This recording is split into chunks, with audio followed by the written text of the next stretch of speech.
Amados irmãos, é um privilégio poder estar aqui com vocês. Agradeço o gentil acolhimento do pastor João, muito gentleman conosco, de nos acolher assim meio de última hora para estar aqui de manhã com vocês, falando da palavra, que é um grande privilégio, né? O maior privilégio de todos aqueles que Deus tem chamado para pregar, mas todos nós poder compartilhar a palavra, por sinal é o que o Senhor nos ensina em Mateus 28:18, que a gente tem que ir indo pregando o Evangelho, não é? E principalmente não pregando só falando, mas vivendo, permitindo que as pessoas percebam o exalar do bom perfume de Jesus em nós, né? Essa é uma pregação mais eficaz, né? Quando as pessoas olham para nós e notam, nem que seja pequenas nuances do Senhor Jesus em nós. Não é isso que é para a gente fazer, para que as pessoas possam, como foi lá na Antioquia, nos chamar de cristãos, porque somos parecidos com Jesus.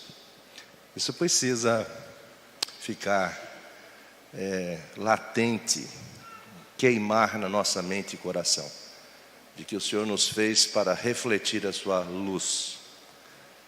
Isso é muito importante. Que Deus possa nos abençoar nesta manhã.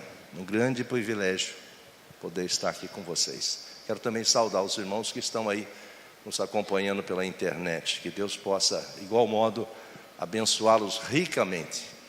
E que a palavra possa encontrar nos corações nossos, dos que estão aqui, os que estão aí online, lugar especial. Como o rei Davi dizia, que ele escondeu no sentido de proteger, como ficar num cofre, para que ninguém atire, e para que essa palavra possa produzir em nós mudança, transformação, convicção, possa nos arguir, possa nos ensinar, possa fazer com que a gente possa refletir a graça do Senhor onde estivermos, não é verdade? Quando você me cumprimentar na saída, é bem provável, hoje eu vim de carro no ar-condicionado, que você ainda vai perceber alguma fragrância do que eu passei. Mas eu espero que você possa ver em cada um dos outros essa fragrância de Cristo que deve ser exalada de nós. Essa passa, né? Essa o suor mescla, essa o banho tira, você precisa repor, mas que essa graça do Senhor possa ser exalada de cada um de nós, para que o mundo veja e diga para você o que você tem. Quando alguém me pergunta, depois que eu comecei a deixar cavanhaque e barba, já faz uns anos, eu fico pensando que tem alguma coisa. Será que ficou alguma coisa? Hoje o celular até ajuda a gente a ver, né? Mas alguém diz assim, não, é que eu sinto paz perto de você. Como eu já sou antigo, eu estou com 61, né? Eu lembro dos Vencedores por Cristo, do qual a gente esteve juntos. Eu lembro de uma música deles, Jesus Cristo mudou meu viver. Então que a gente possa dizer isso quando alguém te perguntar, o que você tem? Você diga, Jesus Cristo mudou meu viver. E pode mudar você. Que essa seja a nossa palavra, que essa seja o nosso perfume ao passar pelas pessoas. Amém? Mas parece amém presbiteriana. Vamos lá. Amém? Ah, agora sim, pô. Pensei, eu estou na igreja errada, né? Os presbiterianos estão melhorando, hein? Vocês ficam espertos, elas estão melhorando. Irmãos, é um privilégio, pela graça de Deus. Hoje falava com uma irmã pelo WhatsApp, uma intercessora, que ela dizendo que via alguma coisa em mim, eu falo as palavras de Calvino. Ele diz, se você vê alguma coisa em mim, é a graça, boa. Se você vê alguma coisa ruim, sou eu mesmo. Percebe? Essa é uma grande verdade. Se você vê alguma coisa boa, é a graça de Deus. Se você vê alguma coisa ruim, sou eu mesmo. E essa é uma verdade. Então estava dizendo a ela como Deus nos usa. Ele é especialista em pegar coisa que não presta e transformar em coisa boa. O apóstolo Paulo foi longe, ele chamou isso de coisa que não cheira bem, não é? Mas é verdade. Ele nos transforma, vai nos transformando. É um processo que nunca termina. Só vai terminar quando a gente receber o novo corpo, aquele que não foi maculado pelo pecado. Mas não pode fazer com que a gente não se anime a ser 99,9% perfeito. Essa é a nossa meta. Pode ser que eu termine com 12, não sei. O score do Senhor, não sei como será lá o meu ranking, né? Como é que o Senhor vai ver isso, mas que tem que ser, a gente ter alvo de ser 99,9 precisa. E se você porventura alcançar, seja então 99,9. E se você alcançar, seja 99,999. E tem uma dízima periódica simples aí para você colocar quantos noves forem possíveis. Mas queira ser santo como Deus é santo. É isso que Ele pede de nós. É isso que Ele espera de nós. Para que o povo creia no Senhor Jesus. Nós precisamos refleti-lo de uma forma assim, tremenda. De uma forma que constrange. Eu leio os avivamentalistas. E eu fico impressionado de ver como Deus usava esses homens e como eles permitiam ser usados por Deus. Então eu falava com essa irmã hoje, como a gente precisa se colocar nas mãos de Deus e como Ele confia em nós, coisas tão preciosas, só Ele sabe quem somos nós, na verdade, na integridade. Mas eu louvo a Deus porque Ele confia em mim, um garoto lá que nasceu lá no interior, algumas coisas. Uma delas, eu presido já por 2 mandatos o diretório da Sociedade Bíblica do Brasil do Estado de São Paulo. É um grande privilégio. A Sociedade Bíblica do Brasil é a maior publicadora de Bíblia no mundo. Esse é um número bonito para o Brasil, né? A gente tem alguns score feio, esse é ótimo. Se você contar até 3, assim, 1, 2, 3, uma Bíblia é pronta. Precisa ir lá conhecer a gráfica da Bíblia. Vocês podem fazer uma excursão para lá. O detalhe é que tem 100 dias úteis, de segunda a sexta. Você pode chegar, tomar café, almoçar, ir no Museu da Bíblia. Faça aí avise lá a gente, você será bem recebido. Vai ter um tour dirigido, você vai ver uma Bíblia sendo feita, impressa numa rotativa, papel seda, frente e verso ao mesmo tempo, e uma não interfere na outra, não fica sombra. É perfeito. Aí você vê esse caderninho sendo montado, juntando, costurando, pronto lá, sai prontinha lá. É bênção. Também o trabalho com deficientes visuais, os DVs. Aí já a gente só imprime 3 por dia. Cada 8 horas se imprime uma Bíblia em braille. Ela é grande. Vocês talvez viram lá na Sociedade Bíblica no stand. Ela tem 2,20 metros e gasta 44 quilos de papel. Então não dá para pedir para o DV levar a Bíblia na igreja, né? Tem que ser Mas é um trabalho muito grande. Vocês podem ter uma Bíblia aqui na cidade ou no ministério da igreja. É só vocês fazerem contatos. Isso é muito bom. Trazer os DV para dentro. Eles são pessoas geniais, tremendas, são muitos. Eu fico emocionado quando eu vejo eles lendo assim, como se a gente estivesse vendo. É maravilhoso incluí-los para a palavra. E orem também por um outro projeto caro agora, que é a tradução da Bíblia em Libras. Aí é um trabalho mais demorado, mais caro, mas já começou. Você tem que traduzir tudo depois com sinais, né? E vai ser filmado para que haja uma Bíblia em Libras. É um processo que a Visão Mundial... que a Visão Mundial. São as muitas coisas que me confundem. Na SBB, viu? Então orem por esse projeto da Bíblia em Libras. Já está em andamento, tá bom? E você pode passar o dia lá conhecer tudo isso. É ótimo. Tem também a Bíblia, nós estamos gravando em áudio a Bíblia. Você pode deixar para a eternidade um versículo da Bíblia registrado com a sua voz. Tá? É muito interessante. Ok? Segundo, eu trabalho com CBMC. CBMC conectando o povo business à Bíblia. Então nasceu em 1930 nos Estados Unidos, depois da Grande Depressão. Houve falências múltiplas e muitos suicídios.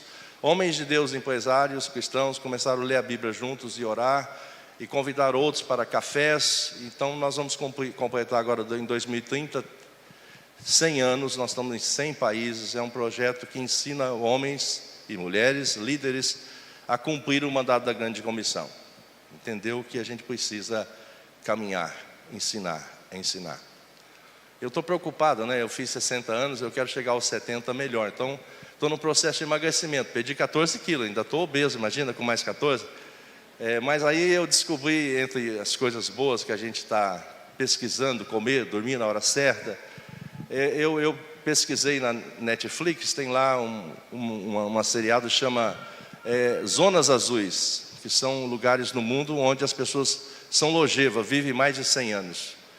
E eles descobriram lá, uma universidade americana foi lá fazer pesquisa, e descobriram lá em Okinawa, uma das causas era eles se envolverem com as pessoas, gastar tempo com as pessoas, reunir com elas. Eles chamam isso de Ikigai. Eu vou lá em Okinawa conhecer esse pessoal. Eles não são cristãos, mas toda vez que você coloca os princípios da Bíblia em prática, funciona. Eles servem o próximo. Então eles dormem sabendo que foi útil a alguém e vão acordar eles pensam que vão acordar para ser útil. E eu penso, não existe Ikigai melhor do que a Bíblia nos ensina. Por exemplo, Pedro fala em capítulo 2, versos 9 e 10, diz: vocês são raça eleita, sacerdócio real, nação santa, povo de propriedade exclusiva de Deus. Se parasse aí, você podia sair assim: legal, eu sou um queridão de Jesus. Mas não para, com a finalidade, com o propósito de você proclamar as virtudes, as qualidades daquele que vos tirou das trevas para a sua maravilhosa luz. Não tem Ikigai melhor que esse. Você sabe de onde você veio, você sabe o que você vai fazer aqui, você sabe para onde você vai. Os filósofos no passado debruçaram sobre a crise existencial, não é? A gente sabe, a Bíblia responde: nós nascemos em Deus, ligados em Deus em Adão, desligados por causa do pecado, religados por causa de Cristo na cruz do Calvário. Isso é tremendo.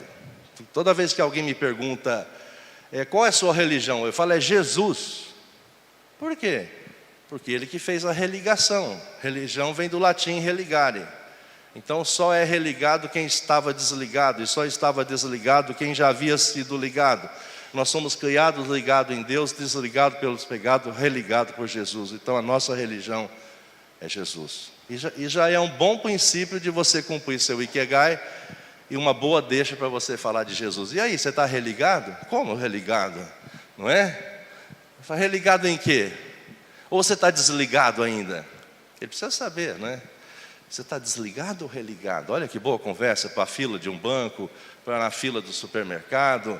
Pergunta se a pessoa está desligada ou se ela está religada. E aí você explica o que é. E se ela quiser saber mais, você dá o seu número de WhatsApp, liga para ela, conversa com ela, está vendo? E você vai estar cumprindo o Ikigai. Não tem melhor que esse. Você sabe que tem 80% das pessoas cristãs no mundo que nunca levaram ninguém a Cristo? Eu espero que você não esteja nessa estatística. Pessoas com mais de 30 anos de igreja nunca levou ninguém a Cristo. Por isso que a igreja está devagar. Percebe?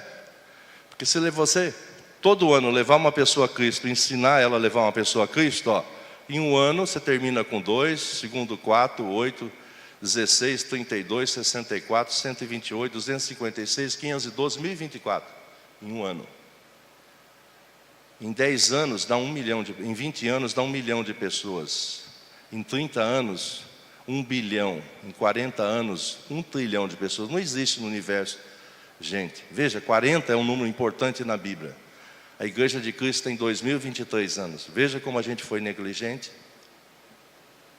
Mas está na hora de acordar. Entendeu? Vocês têm projeto de discipulados aqui, mas é isso que o CBMC faz, é despertar pessoas para conhecer seu Ikigai. Você foi alcançado, você foi religado para fazer religação, né? Os mais antigos sabem o que é um Borner, é um conector. Você vai ajudar pessoas a fazer a conexão com Cristo. Você vai ser um parteiro espiritual, ou mais bonitinho agora, um doula, né? Bonitinho, né? O importante é que você ajude as pessoas a nascer para Jesus. Tenha esse privilégio, se você ainda não teve. Não termine o ano sem começar falando com alguém. Amém? E por fim, trabalha na World Vision. Visão Mundial é a maior ONG cristã no mundo. A gente está em 100 países também, já chegando aos 80 anos, no Brasil aos 50. O que a gente faz? A gente trabalha em regiões de pobreza extrema, ajudando as crianças a ter uma oportunidade. Então já tive o privilégio de conhecer os lugares mais pobres do Brasil e ver que a palavra transforma. Você vai ver no vídeo como a palavra transforma um jovem.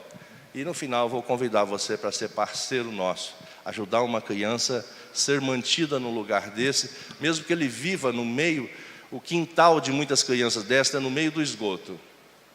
Os seus vizinhos, os seus pais não têm referência. Morreu, está preso, a mãe está no 3º casamento, a irmã jovem já tem filhos, até de duas pessoas, o tio é envolvido com drogas, ele olha para a circunstância e não vê esperança alguma. Mas Jesus é a esperança. Então, junto com igrejas, a Visão Mundial desenvolve esses projetos, dando a essas crianças, jovens e adolescentes, a oportunidade de ter uma vida melhor, a despeito de onde ele esteja, com a sua circunstância tão drástica e difícil. Tá bem? Que Deus te abençoe. E por fim, eu só dou para quem pede, tá bom? É uma estratégia. Você pode sair sem pedir também, não vou ficar bravo com você, mas se você quiser se envolver no nosso Ministério Vida Abundante, você me peça. Aqui tem tudo sobre o que eu faço. Eu queria que você orasse por mim, que você envolvesse no nosso ministério. Se você quiser doar alguma coisa, pode, porque a gente faz um monte de trabalho com igrejas que não pode nem custear a despesa de viagem. E a gente vai, onde chama a gente vai. Então a gente tem rodado o Brasil. E tem um podcast que eu gravo de segunda a sexta, são mensagens de 2,5 minutos, que você vai ouvir de segunda a sexta no seu WhatsApp. Se você entrar aqui, pode entrar no grupo de WhatsApp ou de Telegram e fazer parte, tá bom? Então, se você quiser se envolver conosco com oração, divulgando, peça lá que eu lhe darei um. Perfeito? E vou contar com as suas orações, hein? Eu estou prevendo ir para o Nepal, fazer uma visita lá. Prevendo ficar em Nairobi um mês. São lugares difíceis que Deus precisa nos dar graça, mas Deus tem agido lá. Eu quero receber, estar junto com esse povo onde Deus está transformando corações. Você volta transformado também, tá bom? Vamos à palavra? Vamos fazer mais uma oração. Eu queria que você curvasse a sua cabeça e falasse para o Espírito Santo de Deus: fala comigo, Senhor. Que essa palavra possa jungir-se a mim, possa grudar em mim, possa fazer parte da minha vida e, quem sabe, ressignificar meus sentimentos. Só o Senhor sabe aquilo que passa lá no travesseiro nosso, nos nossos pensamentos. Muitas vezes foram ditas a você palavras difíceis, palavras que você não fosse vencer. Você tem muitos nós existenciais, emocionais, até espirituais, não resolvidos, que a palavra do Senhor pode desatar. Então eu não sei como você chegou, mas eu sei como você pode sair. Você pode sair tocado pela palavra de Deus. Que o Senhor assim faça em nossos corações. Amém?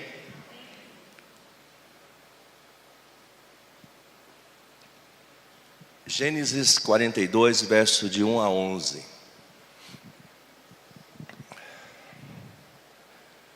Gênesis 42, de 1 a 11, diz assim: sabedor Jacó de que havia mantimento no Egito, disse a seus filhos: por que estáis aí a olhar uns para os outros?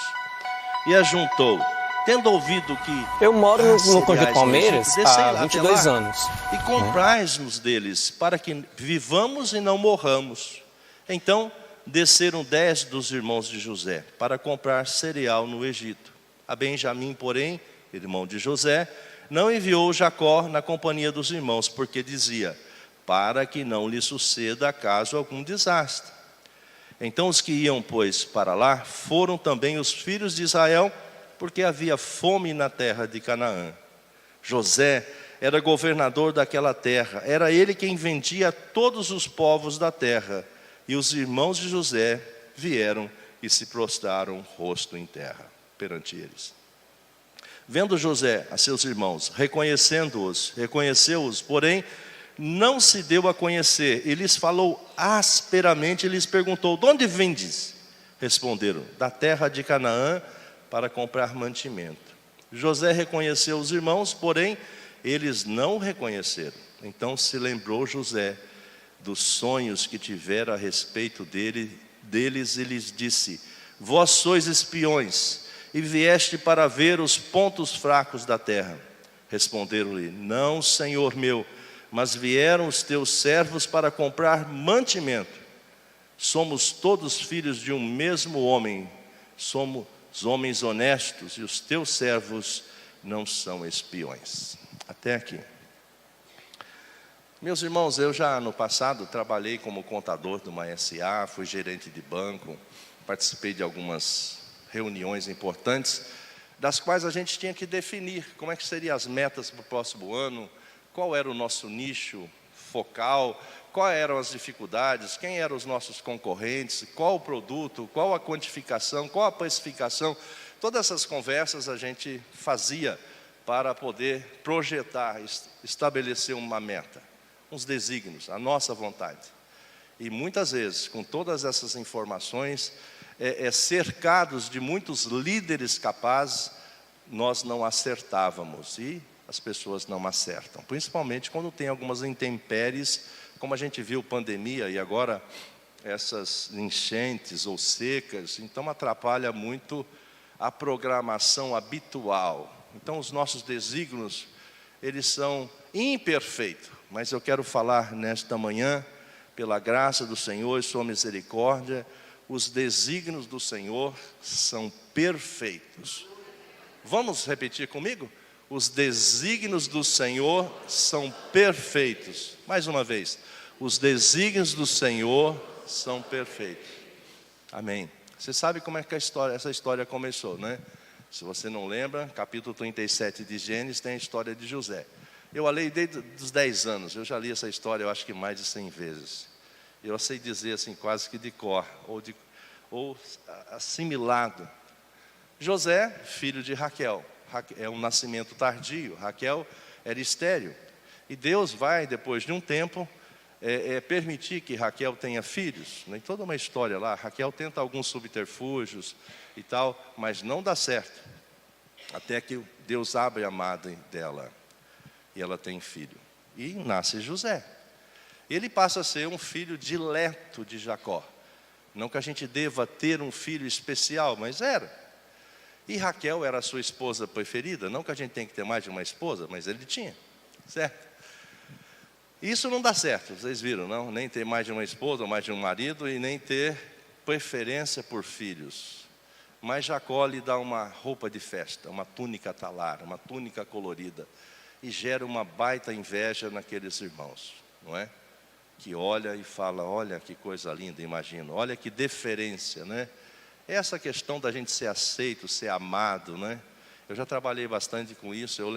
Eu descobri, eu tive um insight uma vez ministrando, que eu nunca tinha ouvido meu pai falar que ele me amava. Eu tinha 38 anos. E eu orei por isso um tempo e fui perguntar para ele. Foi um dia de cura para mim e para ele.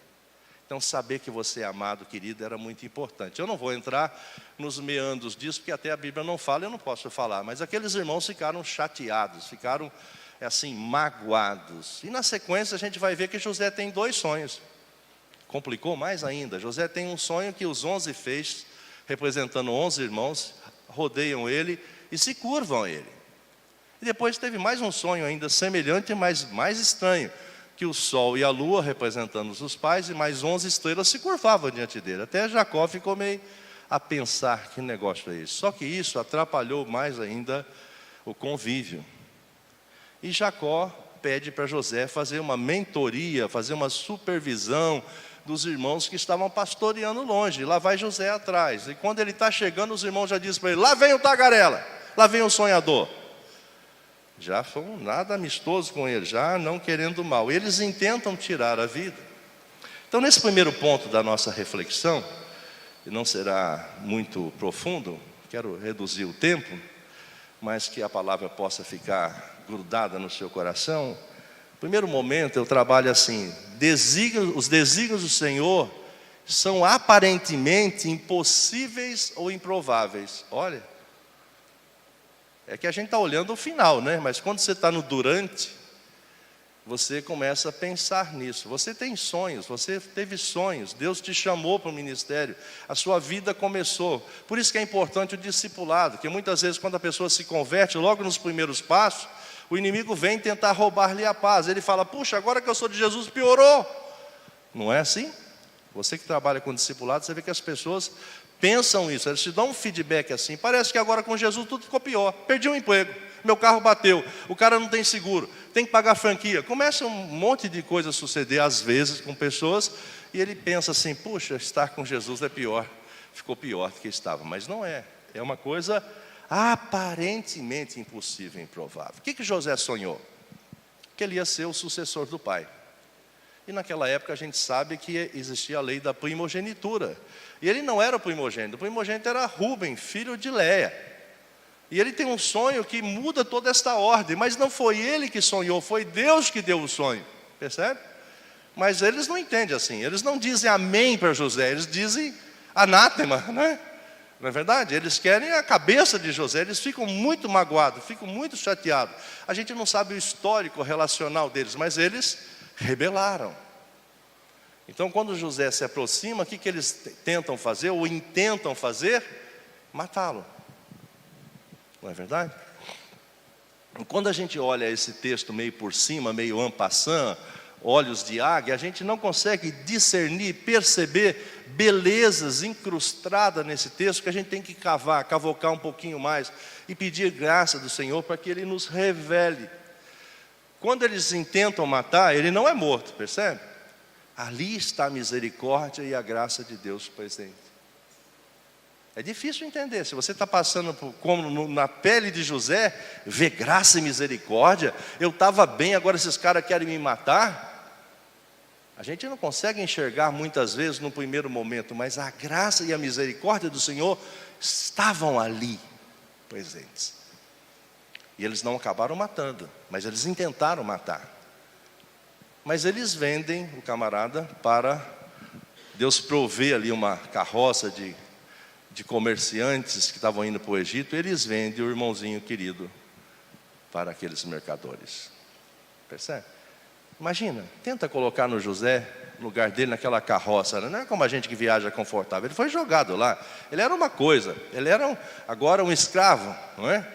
Imagina José sentado de qualquer jeito numa carroça, sabe lá como, indo para um lugar que ele não conhecia, estava sendo desterrado, tirado da sua terra, tirado do seu pai. E os irmãos, cheios de mágoa, de ódio, ou de angústia, não pensaram o dano que fariam a Jacó. Eles disseram, vamos fazer o seguinte, faz de conta que Jacó foi morto que José foi morto por um animal, mataram lá, juntaram no sangue, pegaram a roupa que era um dos objetos que agravou mais a ciumeira, e molhou no sangue e devolveu para o pai. O pai ficou angustiado, tanto que ele diz aqui, não, Benjamim não vai não, vai que aconteça de novo. É o último filho de Raquel, Raquel morreu no parto, não tem como ter outro de Raquel, Benjamim não vai. Você sabe toda a história, que no final José vai pedir para que vá, e a história é linda, né? Mas enquanto está acontecendo isso, eu quero que você traga à memória a sua caminhada, os seus sonhos que estão muitas vezes engavetados, os seus sonhos que estão doloridos, a sua visão de reino e de ministério que está machucada. Você que não fala, mas tem algo dolorido em você, é o momento de você permitir que o Espírito Santo revisite a sua vida hoje e sare, venha com um bálsamo sobre a sua vida, e você permita que essa fístula purulenta venha a furo e sare. Esse é um momento de cura. A palavra de Deus nos cura. Isso é maravilhoso. Não é só uma leitura bíblica, é a palavra de Deus, ela é curativa, ela é saradora, ela é terapêutica. Então permita ser tocado pelo Senhor. O Espírito Santo deve estar falando no seu coração, trazendo à sua memória as suas angústias, sabe, seus sonhos frustrados. Deus não falou nada. Bom, pode ser que alguém falou em nome de Deus e não foi Deus que falou. Isso pode acontecer. Mas Deus fala também através de pessoas. Eu creio nisso. Sou presbiteriano, mas creio na Bíblia. Eles também creem. Muitas vezes tem alguns detalhes. Não vamos entrar nesse pormenor. Mas veja, José foi embora. E ele está indo. Segundo ponto. Os desígnios do Senhor. Veja que tudo tem um aparente. Aparentemente são desastrosos. Veja com José. Não sei quanto tempo durou a caminhada, mas eu sei que demorou 13 anos, do dia que ele sonhou até ele ser governador do Egito. Foi um tempinho interessante. Eu já passei por esses meus 13 anos, depois gerou 14, o tempo do apóstolo Paulo, depois passou para 15, eu ia falando para minha família, José ficou 13 anos, aí deu 13, uma coisa demorou. Aí eu falei, não, Paulo ficou 14 até ele ser reconhecido. Não sei quanto tempo você está caminhando, mas não importa. Na hora de Deus isso vai ser resolvido. E hoje pode ser a hora de Deus para você permitir os seus furúnculos vazar. Permita. Seja curado. Permita. Pode ser até um furúnculo físico também. Pode ser curado. Amém, irmão? Eu preciso fazer uns cursos com os presbiterianos. Vocês estão devagarinho, hein? Os desígnios do Senhor são aparentemente desastrosos. Porque José chega lá e é comprado por Potifar, né? E Deus o que faz? Abençoa o Potifar por causa de José. Olha a bênção, olha a graça. Tudo prospera por causa de José. Até um dia que a senhorinha dele começa a botar o olho em José, né? E começa a armar ciladas para ele, até que um dia José, para escapar, ficou uma peça de roupa. E ela usou isso para uma prova física, né? Circunstancial ali, uma prova, dizer assim, ele tentou me abusar de mim. Foi uma calúnia, mas ela tinha uma prova na mão. Eu fico imaginando José, eu gasto mais tempo nisso, mas você pode imaginar, rápido.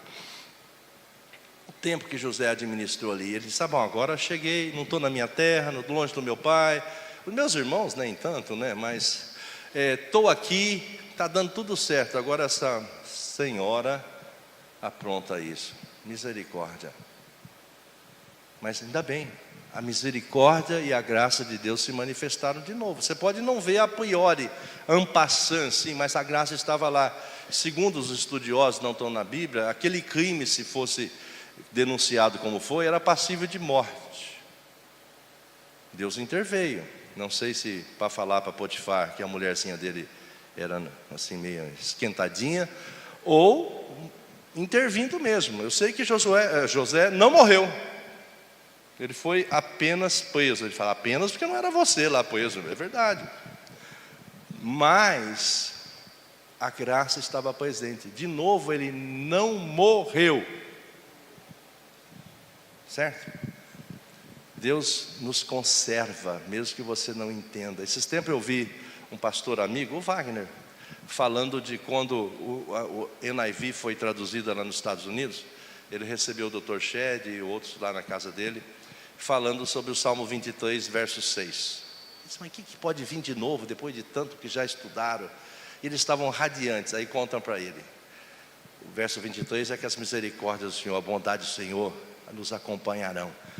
Você sabe que a língua hebraica é pobre, um verbo pode significar muitas coisas dependendo do contexto, mas eles chegaram a uma conclusão que as misericórdias do Senhor, elas nos perseguem. É como se fosse uma sombra, você não consegue fugir da misericórdia do Senhor, ela gruda em você. Percebe? Muda muito. As misericórdias do Senhor grudam em você, ela persegue você, não dá para você fugir da misericórdia do Senhor. Isso é maravilhoso. Então quando você lê Salmo 23, verso 6, lembra disso. Que as misericórdias do Senhor perseguem você, não dá para fugir dela. E José experimentou isso.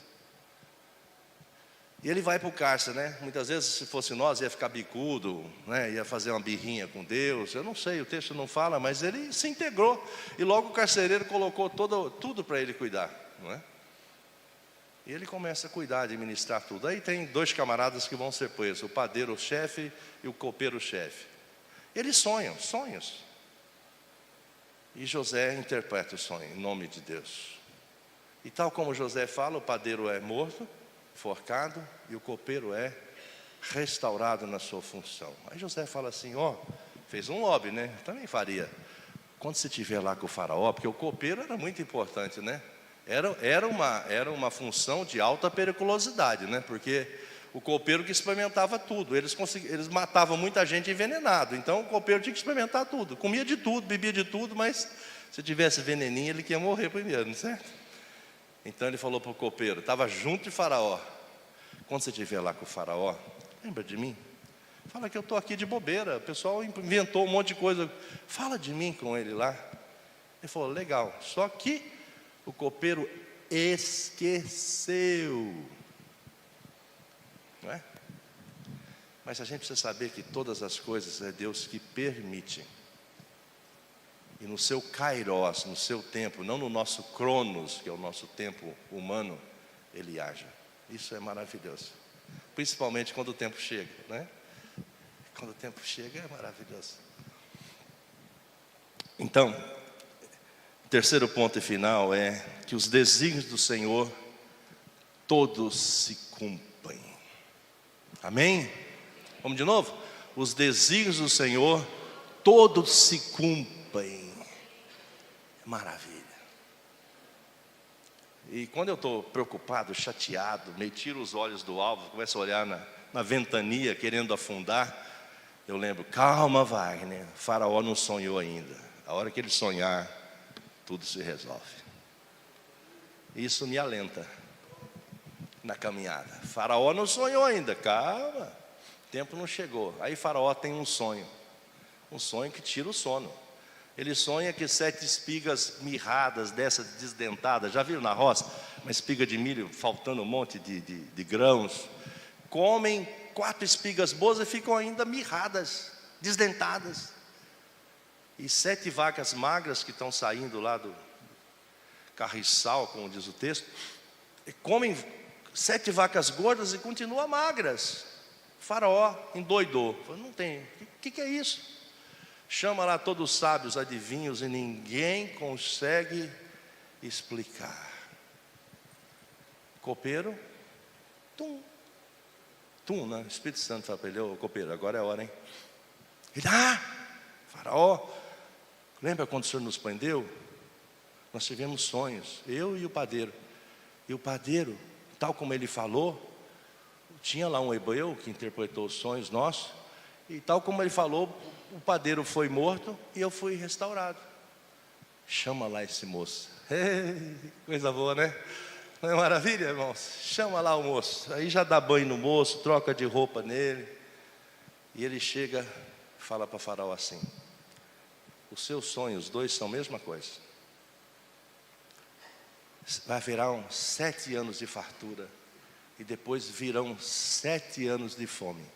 O senhor tem que achar alguém para administrar isso, para que guarde, para que poupe, para que quando vier os 7 anos de faltura, não fartura, de escassez, tenha comida. Deus está mostrando isso para o Senhor. Agora eu vou ler aqui o texto. Se eu chorar, não liga não, tá? Porque acontece muitas vezes. Depois de tudo isso, o Faraó, depois que José fala isso, o Faraó começa a responder a ele, que é o verso 37 do capítulo 41. Diz assim: o conselho foi agradável a Faraó e todos os seus oficiais. Disse Faraó aos seus oficiais: acharíamos porventura homem como este, em que há o Espírito de Deus? Olha o Faraó reconhecendo. Depois disse Faraó a José: visto que Deus te fez saber tudo isto, ninguém há tão ajuizado e sábio como tu. Administrarás a minha casa e a tua palavra obedecerá todo o meu povo. Somente no trono eu serei maior do que tu. Disse mais Faraó a José: vês que te faço autoridade sobre toda a terra do Egito. Então tirou o Faraó o seu anel de sinete da mão e o pôs na mão de José e fê-lo vestir suas roupas de linho fino, lhe pôs ao pescoço um colar de ouro. Anel de sinete era o anel que tinha o emblema oficial, que você punha lá na cera quente. É a assinatura digital nossa hoje. Isso ele falava pelo Faraó, falava pelo Império Egípcio, que era a maior potência da época. Verso 43: e fê-lo subir ao seu segundo carro, e clamavam diante dele: inclinai-vos. Deste modo o constituiu sobre toda a terra do Egito. Disse ainda Faraó a José: eu sou Faraó, contudo sem a tua ordem ninguém levantará mão ou pé em toda a terra do Egito. Amém? Glória a Deus. Os sonhos, os desígnios de Deus são perfeitos. e todos se cumprem. Como é que você está na caminhada cristã? Onde estão os seus sonhos? Onde estão os seus projetos? Como é que você está cuidando disso? Você está num cantinho lamuriando? Você está num canto falando, Deus não olha para mim? Olha para o outro, mas para mim não olha. Como você tem se portado diante disto? Você tem percebido que as misericórdias do Senhor grudam em você, te perseguem, não tem como você escapar dela? Você tem percebido isso? Precisa perceber. Você pode não entender aonde você está na caminhada e o porquê naquele momento você está naquele estágio da caminhada, mas Deus está contigo. Deus conhece o seu coração. É Ele que te chamou, está te capacitando e você vai ser operoso. Você vai exalar o bom perfume de Jesus. As pessoas olharão para você e vão dizer, o que você tem? Você vai dizer, Jesus Cristo mudou meu viver. Percebe? É para isso que você nasceu. É para isso que você é chamado de povo eleito, sacerdócio real, nação santa, povo de propriedade exclusiva de Deus, com o propósito, com a finalidade de proclamar as virtudes daquele que vos tirou das trevas para a sua maravilhosa luz. Percebe? Você não é para ficar sentado no banco, embora é confortável, gostoso, climatizado. Isso aqui para mim é um ensaio para o céu, certo? É só isso, que é muita coisa. Mas não é tudo que o Senhor nos quer. O que o Senhor quer é que a gente, aonde for, o culto não termina, irmão. O culto começa quando você acorda e termina quando você vai dormir. Perguntaram para o Spurgeon, os discípulos dele, quantas vezes o senhor ora? Porque a gente está orando e a gente percebe que o senhor está muito longe de nós. A gente já está orando 4 vezes por dia. Ele disse, eu oro uma vez só. Como? Quando eu acordo, eu começo a orar e termino quando eu vou dormir. Aí, uma vida de oração. Percebe? A gente tem tanto acesso, né, a Netflix. Eu fico preocupado, irmãos. Eu não quero constranger você. Eu gosto também de ver uma sériezinha, mas muitas vezes eu já estou com mais de 70 pessoas em discipulado. E eles perguntam para a gente, você está vendo uma série? E o cara te liga. Aí você para a série e vai atender. Mas logo agora, no meu momento de lazer, no meu momento de relax, mas olha, Ikigai, o Senhor tirou das trevas para a sua maravilhosa luz. É isso que nós temos que fazer, não tem nada melhor. Se sobrar tempo, você vê outras coisas. Não se entreta com as coisas que o mundo tem por aí. É para nos entreter, mas não entrete nada. Não tem nada mais gostoso do que você chegar em casa depois de ver um nascido de novo. Não tem nada mais restaurador, não tem nada mais motivador do que você ver um nascido de novo. O Senhor só me deu mais o privilégio de pegá-lo para o Senhor. Agora eu vou cuidar dele. Vai dar trabalho, mas eu vou cuidar dele. Percebe? É para isso que o Senhor nos salvou. E Ele está construindo em nós. Ele quer que você tenha muitos galardões nos céus. E acumular tesouros lá, onde não tem Zélia Cardoso de Melo, não tem inflação, não tem plano nenhum que pode tirar suas aplicações. São eternas. Os mais velhos riram da Zélia Cardoso de Melo, né? A moça da poupança, que meteu a mão na poupança da gente, né? Quem tinha, né? Então, veja. O Senhor te salvou para você ser instrumento de salvar. O Senhor te salvou para você apontar Cristo. É Ele. Ele matou a morte e nos deu vida nele. Vida abundante e vida eterna. É para isso que eu vivo. É para isso, você tem que dizer, é para isso que eu vivo.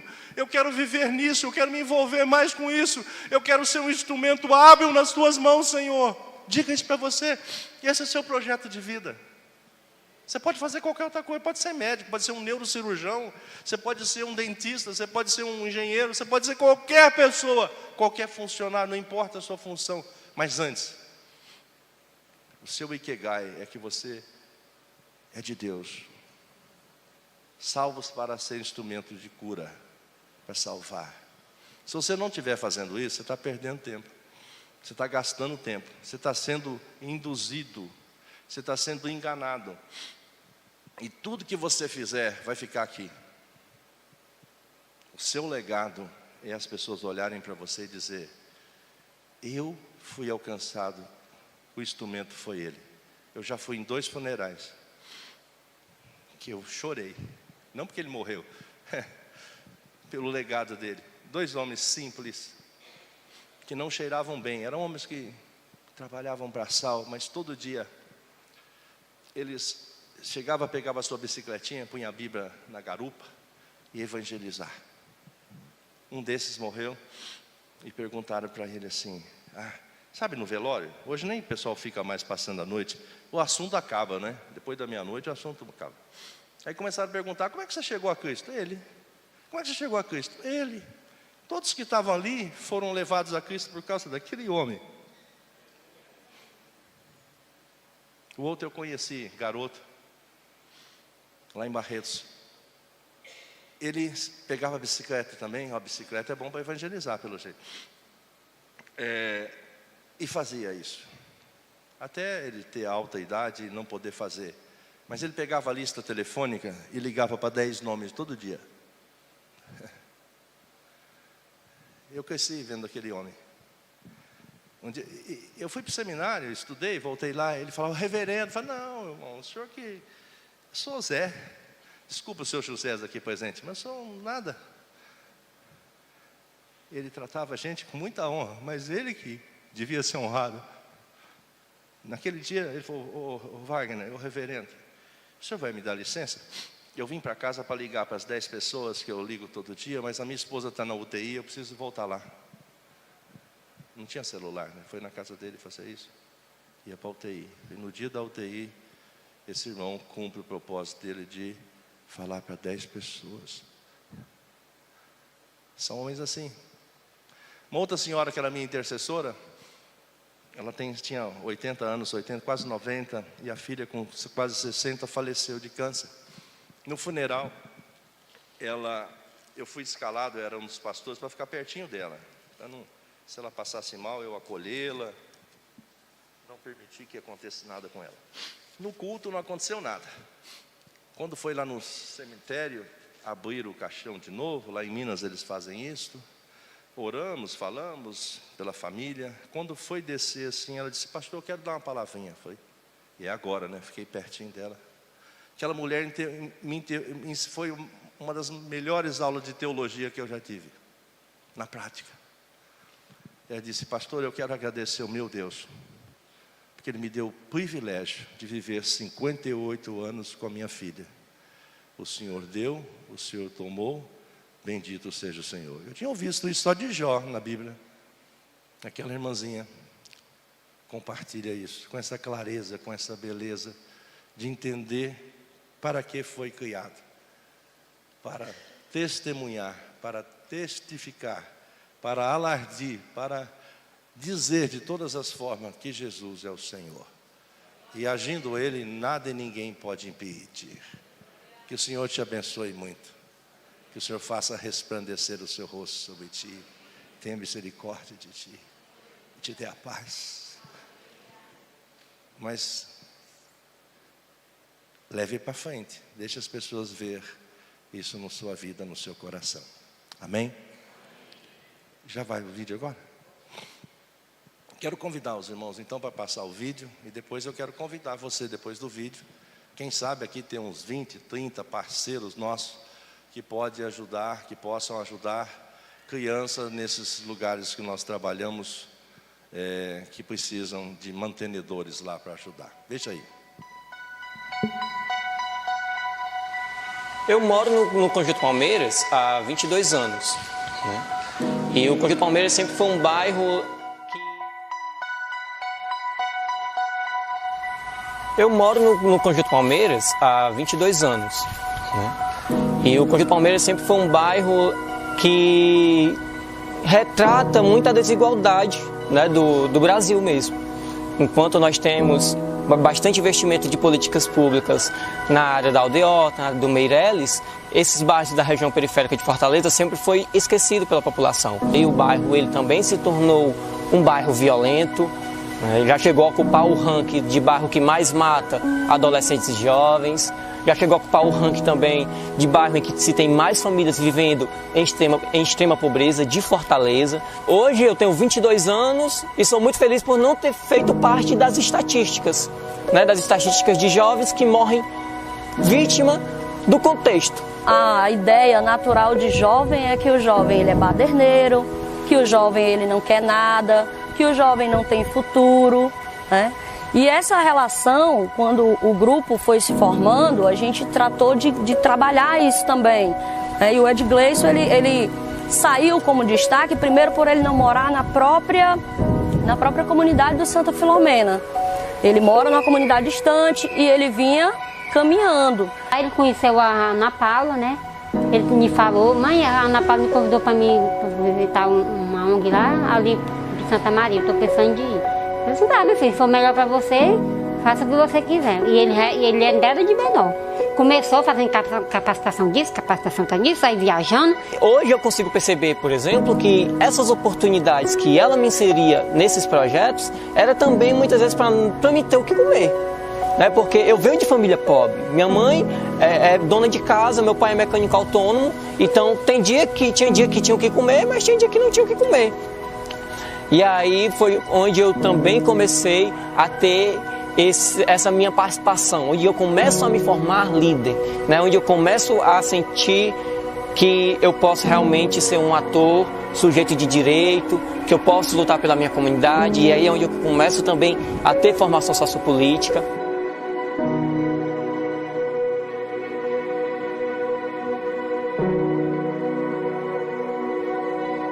Eu lembro que dos meus amigos de infância, muitos hoje já estão casados, já têm família, não terminaram nem o ensino médio direito, e muitos também hoje, infelizmente, já foram mortos, como eu falei, o bairro ele também se tornou um bairro violento, não queria nem terminar o ensino médio, hoje cursa ciências sociais, hoje viaja vários países representando a juventude, mostrando que é possível, mostrando que a juventude tem que vivenciar outras oportunidades, está dialogando com autoridades da ONU, autoridades da União Europeia. Isso realmente é um marco na minha família, é um marco no meu bairro, é um marco na minha cidade, é um marco na minha universidade. Então eu sou muito feliz por todos esses aspectos que Visão Mundial tem me proporcionado até hoje vivenciar. Foi pro negócio da Bélgica, lá ficou lá no palco lá, falando essas coisas. A igreja, minha filha, eu fiquei muito assim, contente de ele ter desenrolado, porque ele disse que ia falar língua inglesa, né? Nunca pensei que meu filho ia ser tão determinado, porque quando ele estudava, ele, uma vez no colégio, só via a reclamação dele, não de danadice, mas só de estar dormindo na carteira. Ai, meu Deus do céu. Para cada educador, a maior felicidade é quando eu sempre digo isso em sala de aula, quando você divide, você na realidade compartilha conhecimento e isso vai multiplicar. E essa multiplicação é o mais importante. Eu entendo que cada educando que esteve com a gente, que foi e que é um parceiro, ele é na grande realidade tudo aquilo que a gente espera de uma sociedade diferente. Eu tenho uma coisa que eu levo muito forte na minha vida, é que tudo que acontece nela é com a permissão de Deus. Então eu sou grato primeiramente a Deus, por ter me permitido trilhar esse outro caminho. Eu sou muito grato a todas essas pessoas que diretamente e indiretamente têm contribuído, para ser o Ed que eu sou hoje.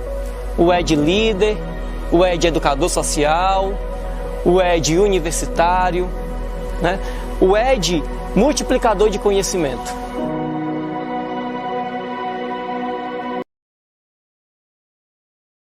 Porque bolsões de pobreza no Brasil, infelizmente, tem tantos. A gente não vence. Mas é aquela história, daquele menino que caminhava na praia de manhã, devolvendo as estrelas do mar antes que o sol as matasse. E alguém chega perto e diz, mas olha o tamanho da hora aí, quantos quilômetros você não vai conseguir, isso é coisa inócua, não vai fazer diferença o seu trabalho. Para essa estrela aqui vai. Obviamente que a gente não vai conseguir resolver o problema da violência no Brasil, infelizmente. A gente também não vai conseguir resolver o problema da fome, infelizmente, nem da pobreza. Mas a gente pode estender a mão e ajudar. E devolver quantas estrelas a gente conseguir para o mar. É isso que eu quero convidar você. Com R$80 mês, R$2,66 por dia, você consegue manter uma criança num projeto desse. Certo? E você pode, não, eu vou fazer com 2, com 3, com 4. Um dia eu cheguei numa igreja lá em Londrina, um irmão chega para mim e fala: e você, pastor? Apadrinha criança? Eu falei: graças a Deus. Perguntou assim de chofre. Naquela época, eu, a minha esposa e meus 2 filhos, apadrinhávamos 14. E eu disse: você pode apadrinhar 20. Não sabia quem ele era. Ele me jogou isso, eu devolvi a bola para ele, né? E naquela época, o meu neto tinha 6 meses, hoje tem 8 anos. O meu filho tirou o CPF dele, porque ele era bancário. Então, o meu neto foi o doador, o padrinho mais jovem que a Visão Mundial teve. Como pastor e avô, o que eu mais quero é que meu neto esteja envolvido em missões, já desde que ele nem lembra. Um dia ele vai saber.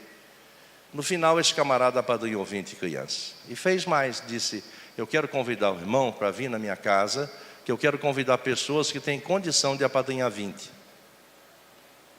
E o senhor vem? Ele falou: vou fazer um churrasco. Eu falei: eu iria sem churrasco. Com churrasco ficou melhor ainda, não é?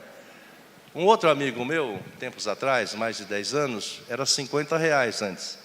Ele tomava 5 cafés expresso todo dia. Então ele dizia: eu separo o valor de um café como eu chamasse uma criança para tomar café comigo. Então 30 cafés vezes 5 dava 150. Ele apadrinhava 3 crianças. Está vendo? É que a gente não pensa que é pouco, né? Tem gente pensando: mas meu orçamento está lotado, não cabe mais 80 ou 160. Não cabe. Mas é que a gente não troca. Talvez você esteja fazendo o plano de comprar mais um tênis, mais um sapato. Tem gente que tem 30 pares de sapatos, 50 camisas, 50 gravatas. Não tem pecado, mas você não pode esquecer que você é mordomo. Que é Deus que dá força ao nosso braço para adquirir riqueza, conforme Jeremias diz. Então a gente precisa investir no reino de Deus. Você que talvez você já faça isso. Fazemos isso com portas abertas, sociedade bíblica. A gente pode ajudar todo mundo. Até eu estou promovendo encontros juntos, porque quem doa para um acaba doando para o outro. Um não atrapalha o outro. Então quero convidar você. Uma vez eu fui pregar num culto para crianças e adolescentes. O pastor da infância me chamou e pregar uma pregação missionária para eles. Minha surpresa foi que no final eles apadrinharam 4 crianças. Os pais autorizaram os pastores que todo o dízimo das mesadas daquelas crianças ia destinar para apadrinhar a criança. Então no mural missionário infantil tinha 4 nominhos de crianças que eles apadrinharam. Não sei você, o que você quer fazer e pode fazer. Se você for tocado no coração, eu sei que muitos estão sendo, quem sabe todos, você preenche essa ficha com seus dados cadastrais aqui na frente. Atrás são os seus dados financeiros. Você vai escolher se é uma criança ou 2 ou mais, você coloca aí. Se você for apadrinhar mais de uma criança, em cima do 80 você põe 2, 3. Se você vai dar um valor a mais que 80, você põe do lado aqui, não menos que 80. E se eu estimulo você fazendo o cartão de crédito, porque aí fica bom para você, cai todo mês lá, não prende seu limite. Só que você tem que colocar inclusive o código de verificação. Pastor, mas com isso, amanhã isso é lançado, é jogado fora, quer dizer, é inutilizado e fica no sistema nosso, encriptado. Pode ficar tranquilo, eu faço isso em todo lugar, não se preocupe. Mas tem gente que diz: quando o senhor for colocar o número lá, o senhor me liga. É mais difícil, mas eu ligo, o cara me dá o número, eu ponho no sistema e inutilizo o papel. Perfeito? Você pode fazer com débito na sua conta, sendo o Banco do Brasil, Itaú ou Bradesco. Então cai na sua conta no dia que você quiser. Isso também você pode fazer no boleto, que é o menos pior, fácil você esquecer. O Brasil ainda não tem uma cultura de investir em missões. Tem muita gente que, se comer uma pizza a mais no final do mês, o que ele faz? Ele não dá a oferta missionária. Então eu quero convidar você a levantar a mão e as pessoas vão entregar uma ficha para você. No final você me entrega preenchida para eu levar embora, tá bom? Quem gostaria de de apadrinhar uma criança, sinalize com a sua mão e os irmãos vão entregar umas fichas para você, tá bom? Se você estiver ainda pensando, talvez você esteja pensando se é 2, 3, 4, 5 ou 10, até o final você pode fazer isso, tá bom? Mas me entregue na saída. Que Deus te abençoe. Obrigado, pastor. Se você quiser interceder por nós, peça para mim no final. Muito obrigado.